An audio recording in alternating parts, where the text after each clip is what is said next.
السلام عليكم، شحالكم، شخباركم؟ ان شاء الله كلكم صحة وسلامة. طبعا اليوم عندي حاجتين ابغى اسوي هذا الفيديو. عندي منتج نبغى نجربه ويا بعض، والحاجة الثانية عندي هذا الادابتر طبعا فاتحه وفحصته وخلصت، بس يعني راح اوريكم طريقة الفحص السريعة اللي سويتها في هذا الادابتر مال شركة كانون. طبعا لكاميرا قديمة كذا، كاميرا جابها اليوم الزبون على اساس انه يبغى يعني يشوف الفيديوهات مالت الكاميرا او الفيديوهات الموجودة بالكاميرا. على كل حال، مو هذا اليوم موضوعنا اللي هو كيف نحل مشكلة هذا وكيف راح نصلحه بكل بساطة. الفحص طبعا له أسس وله بعض النقاط الأساسية الواحد لازم يفكر فيها قبل ما يبدأ الفحص. طبعا هذا هو، طبعا هذا شاحن ونهايته بهذا الشكل. طبعا طريقة الفحص الواحد اللي يبدأ فيها يعني عشان تبدأ صح، طبعا من تركبه في الكهرباء ما يشتغل خير شر. طبعا هذا الواير تركبه على الجدار بالمولتيمتر، طبعا خطير، هذا 230 فولت عندنا، وطبعا هذا خطير جدا. حاول انه يكون عندك الحماية مالت البروب هذا. المهم دخله كذا، والدخل الثاني على وضع الاي سي المولتيمتر. يا اخي هذا سريع يا اخي، مش اني بقعد اخبركم. اذا تبون كذا التفصيلة راح اخبركم، ما عندي مشكلة. المهم تفحصون تشوف ان هذا شغال ولا لا. تمام، هذه النقطة الاولى. النقطة الثانية، بعد ما تشبك بعدين تحط على هذا النهاية طبعا بالدي سي. ندخل هنا عندنا علامة، تدري تبين ما تبين، المهم في هنا بكرة راح اوريكم اياها بالصورة بعدين، هي كذا طبعا ما تبين. المهم في كذا يعني نقول لك انه داخل بلس وبرع ماينس، او داخل زايد وبرع ناقص. هذه الطريقة، وتشوف طلع فولتية فانت شغال. المشكلة عندك في الكاميرا. تمام كذا خلصنا من المرحلة الثانية. طبعا ما عندي لها، انا طلع عندي فولتية هناك وهني ما طلع فولتية. طبعا فتحته قبل ما تبدأ تخبص البوردة كلها. طبعا هذه الأنواع يجي فيها فيوز حماية زين، وهي تجي على كيف أقول لك، خلنا والله قاعد الفيديو اليوم تضبيط بس. المهم هذا هو الفيوز اللي موجود في البوردة هذه كلها.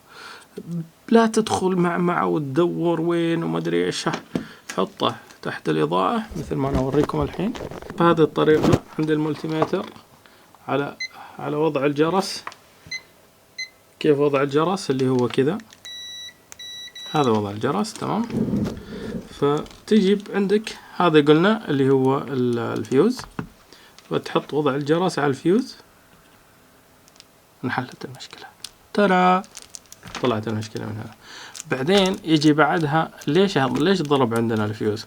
طبعا نسوي جولة تشوف اي شيء محروق، المكثفات تشوف المكثف تمام.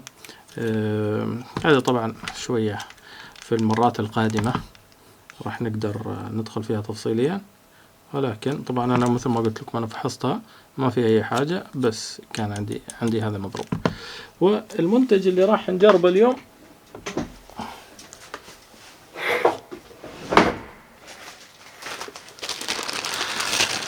اللي هو هذا. تمام، طبعا هذا ايش؟ هذا شفاط وضعيته يشفط، شغلته يشفط زين. طبعا يجي كذا اول ما تشتري، هذا وضعه، يجي داخل هالكرتونة الصغيرة، يقول لك صناعة يابانية وتخطيط ياباني ومدروس باليابان والى اخره. بس صراحة حتى اسمع يعني حركات. طبعا انا كنت استخدم هذا النوع يحترق من هنا، يعني يمشي لفترة من الوقت. بعدين قلنا الواحد طبعا لازم شوية يتطور ويدخل في الاحترافية والى اخره. طبعا عندك حلول ثانية، عندك حل المسدس او الكهربائي، وعندك يعني في حلول كثيرة غيرها، ولكن أنا فضلت إني آخذ هذا النوع يعني مقارنة بالأسعار الثانية هذا يكون أرخص بالنسبة إلي. أنا أشوف أن هذا أرخص، هذا لكن فوق $100، هذا تقريبا $30. فهيك المهم ما راح نطول في الموضوع، راح نبدأ نجربه. طبعا في كذا في هذا السيليكون الموجود هنا، هذا السيليكون هذا اللي خلاه يعني شوية مميز أكثر، كون أن الكاوية دي الكاوية، فمن تحط الكاوية عادي يعني عرفتوا أنه ياخذ قالب الفتحة هاي، يعني اللحام وياخذ القالب ماله. بس اللي شفته بالجهاز هذا انك من تحط صبعك كذا وتدوس تشوف يعني قوي. اما صاحبنا هذا العزيز زي كذا خلص اصلا، بس يعني في شغال، يعني مش انه مش بس تعرفون يعني الواحد شوية يبقى على اساس يدلع نفسه يعني بمعنى اخر. ما علينا راح نشغل. طبعا يتحمل درجة حرارة هذا مكتوب في الورقة هذه انه على اساس يتحمل 350، وانا عندي 380، فراح ننقص له 330 اذا ما خاب ظني. خلنا نتأكد بس كم مكتوب كان، ما ادري وين قريت. هاي 350 مكتوب على اساس السيليكون هذا المطاط اللي وياه. خلنا نشغل المضخة الشفاطة مالتنا.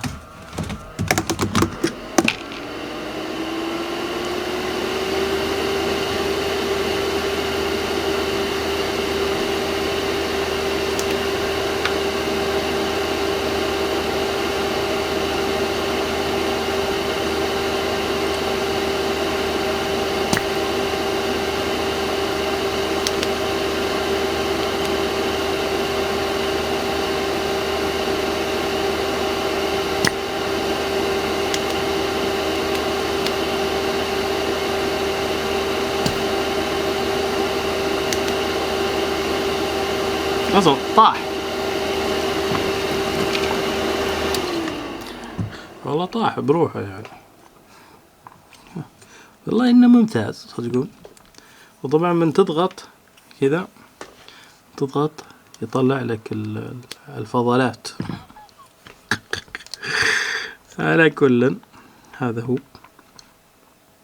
راح نركب واحد جديد طبعا ما عندي منه. يعني اشوف شو الموجود، فاصل وانا واصل. طبعا ما حصلت عندي من هذا كذا زجاجي، قاعد اشوف. طبعا الزبون بس يريد يشتغل علشان بس يسوي نقل للبيانات. الحين وقت التجربة طبعا مثل ما تشوفون. طبعا الحين راح نجرب الخطة اللي سويناها كالتالي.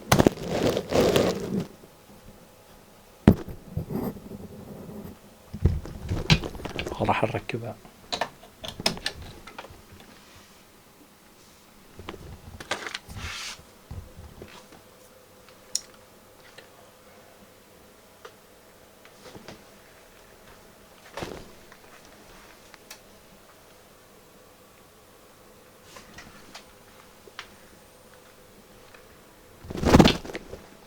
نجحت بدون أي عناء. على كل حال خلصنا المهمة. طبعا الحين أشوف كيف راح أثبتها.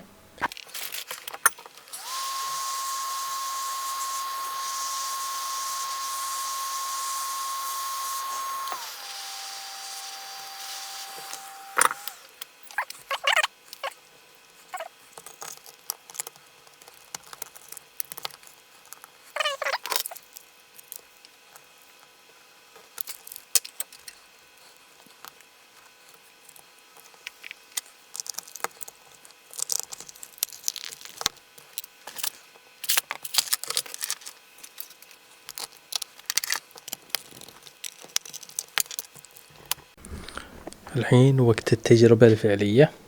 طبعا ركبنا الكهرباء، بس باقينا الريموت وهذا. فيرست تشارجينج شغال ممتاز. نشوف